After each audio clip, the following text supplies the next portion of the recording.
छतरपुर के ललगुआ पाली गांव में 3 साल की बच्ची नैन्सी विश्वकर्मा बोरवेल में गिर गई थी, जिसका एसडीआरएफ की टीम ने सफल रेस्क्यू कर लिया।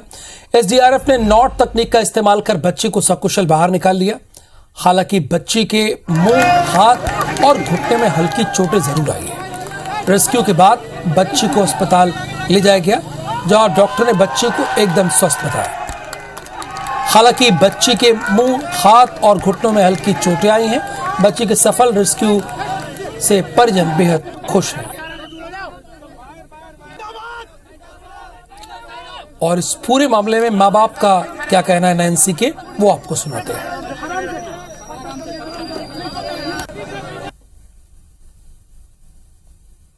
कैसा लग रहा है आपको? आपकी बच्ची बाहर आ गई, सुरक्षित है? बहुत अच्छा लग रहा। कब पता चला था आपको कि बच्ची सुरक्षित बाहर आ चुकी है? जब एम्बुलेंस में आ रही थी। गोद में आई तो क्या बोली बच्ची? कुछ नहीं बोली, ले पड़ गई। फिर आपने क्या कहा बच्ची से? कुछ नहीं, ले लिया तो ले, चुप हो गई। स्वस्थ थी। और ये लोग इतने सारे मदद के लिए आए हैं आपके पास, उनको सबको धन्यवाद है। जिस खेत में आप यहाँ काम कर रहे थे, खेत किसका है? बोर लटोरिया जी का है। वहाँ हमारे एक भैया काम कर रहे थे। ये बोर किसने कराया था? बोर को नहीं हमें जानकारी थी, इसने कराया है। बच्ची आपके हाथ में कितनी देर बाद आई? बच्ची 4:45 से 9-9:30 बजे आई एम्बुलेंस में? हाँ, शासन प्रशासन ने बढ़िया सहयोग किया है और अच्छे से निकाल लिया है। खेल नहीं थी क्या उस समय? तो खेल नहीं थी क्या?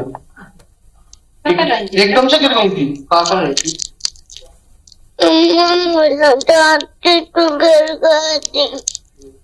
और बोरवेल खुला था? गड्ढा खुला था क्या?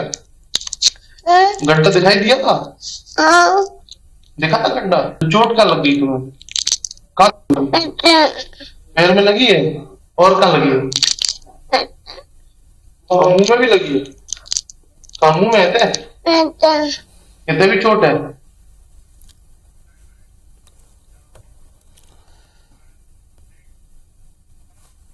और आइए आपको मध्य प्रदेश में बोरवेल को लेकर हुए हादसों की जानकारी आपको दे देते हैं।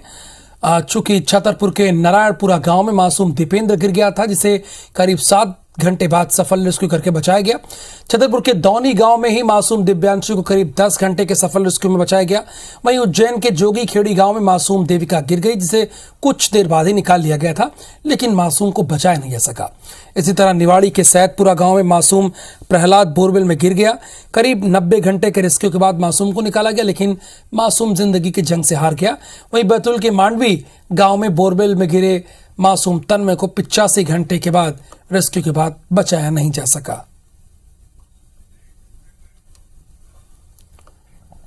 खबर भोपाल से है। गुना के सांसद केपी यादव ने बयान पर सफाई दी है। केपी यादव ने ज्योतिरादित्य सिंधिया को बताया सम्मानीय नेता, ऐसी कोई भावना नहीं थी, मेरा कोई ऐसा इरादा नहीं था। उन्होंने कहा, मेरे उद्बोधन में से कुछ हिस्सा निकाल लिया गया, मीडिया के जरिए जानकारी मिली। ऐसी कोई भावना नहीं थी, मुझे तो मीडिया के द्वारा पता लगा कि मेरा कौन सा शब्द कहां से निकाला गया है। ना ऐसा मेरा कोई इरादा था किसी के बारे में, ना मैंने बोला है। और जहां तक सिंधिया जी की बात है, तो मेरे उनसे बड़े अच्छे संबंध हैं, मैं उनका सम्मान करता हूं, मेरे वरिष्ठ नेता है, ऐसा कुछ भी नहीं। माननीय सांसद जी, आप कब तक मीडिया की आड़ लेते रहेंगे और कब तक कहेंगे कि आपके कुछ अंश को दिखाया गया है? जब ऐसा ही है तो आप माफी क्यों मांग रहे हैं? एक बार कम से कम आईना तो देख लीजिए। बहरहाल आगे बढ़ते हैं। दिल्ली रवाना होने से पहले एयरपोर्ट में कांग्रेस महासचिव प्रियंका गांधी ने कहा कि अधिवेशन का फायदा कांग्रेस पार्टी को मिलेगा। छत्तीसगढ़ सरकार अच्छा काम कर रही है। कांग्रेस नेता संजय पायलट ने कहा कि देश के वर्तमान हालात के लिए केंद्र जिम्मेदार है। कांग्रेस के अधिवेशन से एक संदेश गया है, हम मिलकर काम करें तो बीजेपी को हरा सकते हैं। जो विकास हो रहा है यहाँ, जो स्कीमें हैं यहाँ पे, जो सरकार चल रही है, उसी का फायदा ये होगा, क्योंकि जनता जानती है कि सरकार कितना कर रही है। विपक्ष कभी भी एकजुट नहीं हो सकता है, क्योंकि इन लोगों का अलग अलग मत रहता है, मगर मन एक रहेगा तो हम जरूर लड़ेंगे। देश में जो हालात पैदा हुए हैं, भाजपा की सरकार लगभग 8.5 साल से काम कर रही है और देश को हर पैमाने पर वो फेल हुए हैं। कांग्रेस के अधिवेशन से एक संदेश गया है पूरे देश में कि हम सब लोग मिलकर काम करेंगे तो भाजपा को पराजय दी जा सकती है।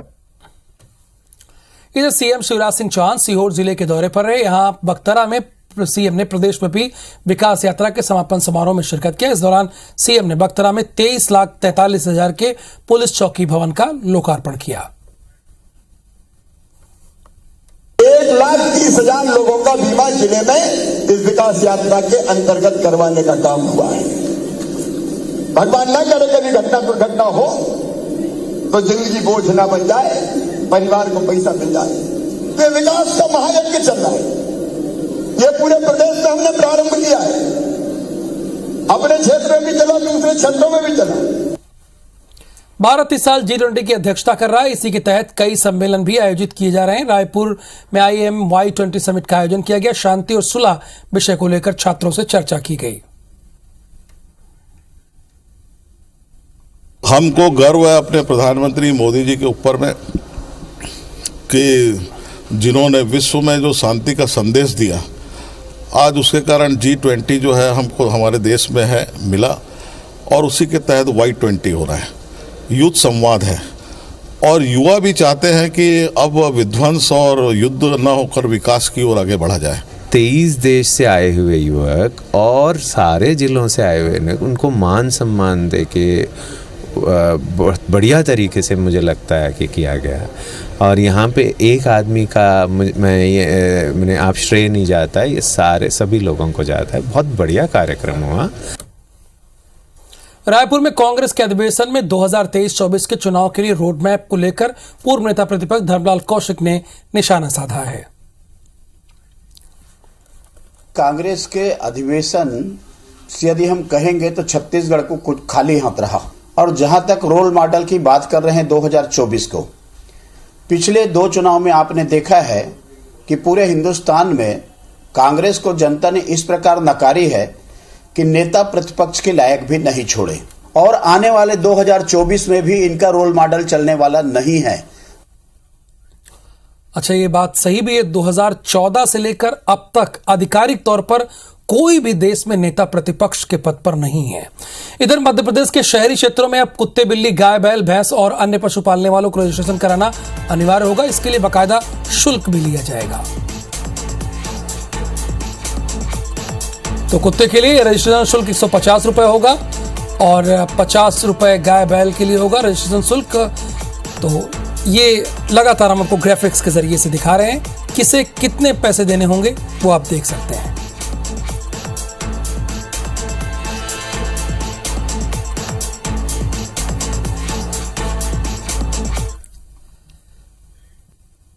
जांजगीर चांपा में स्वास्थ्य विभाग, राजस्व विभाग और पुलिस प्रशासन की संयुक्त टीम ने अवैध क्लिनिक और पैथोलैब पर छापेमारी कार्रवाई की। इन क्लिनिक्स का पामगढ़ विकास खंड में संचालन हो रहा था।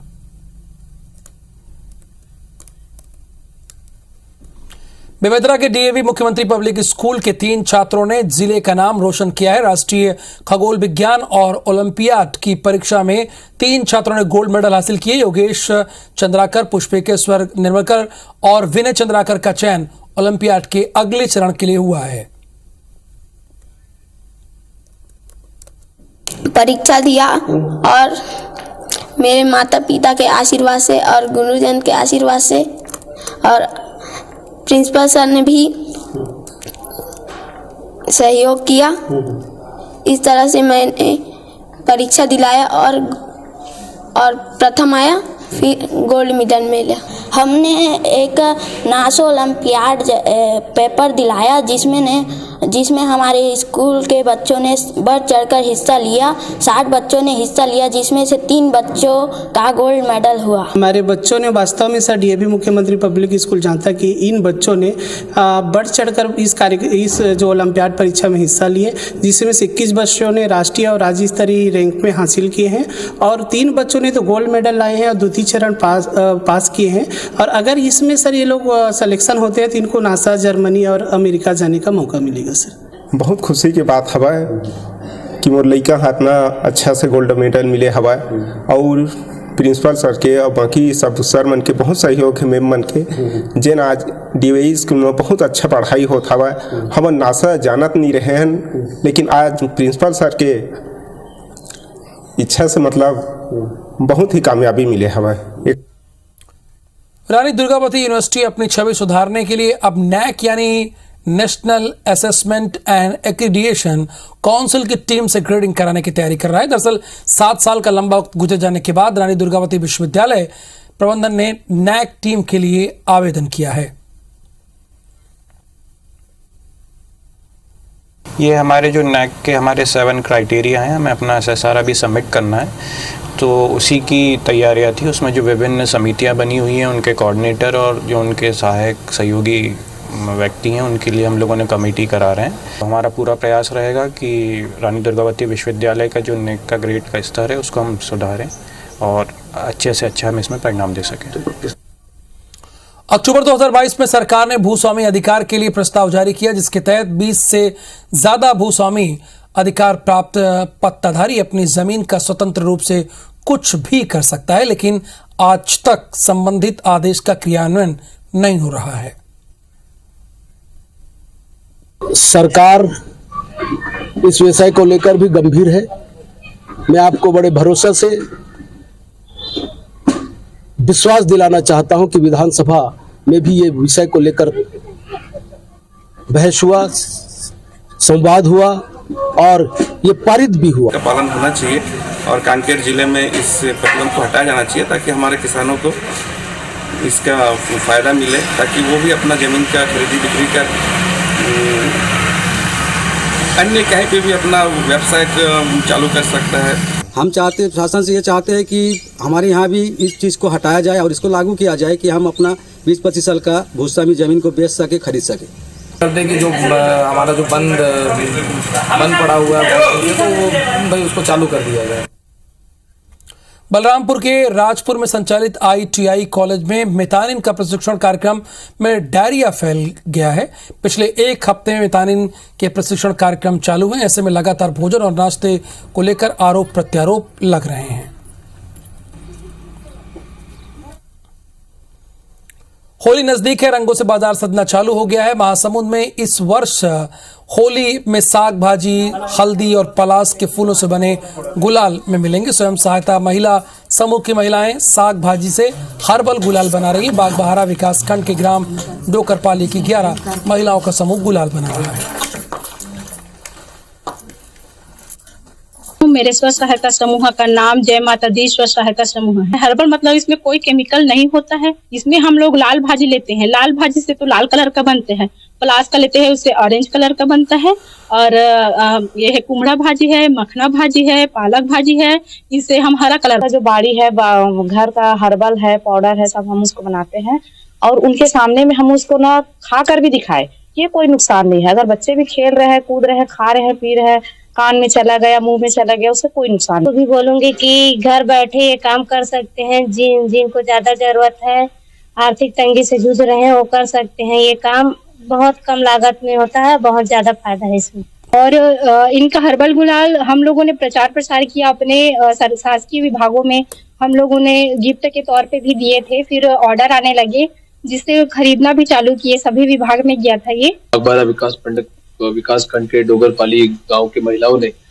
हर्बल गुलाल और हर्बल सब कलर बनाने का काम किया जा रहा है। खास तौर पे अभी होली भी नजदीक है। और सिटी लाइट के इस बुलेटिन में फिलहाल के लिए इतना ही। मुझे दीजिए अनुमति, नमस्कार।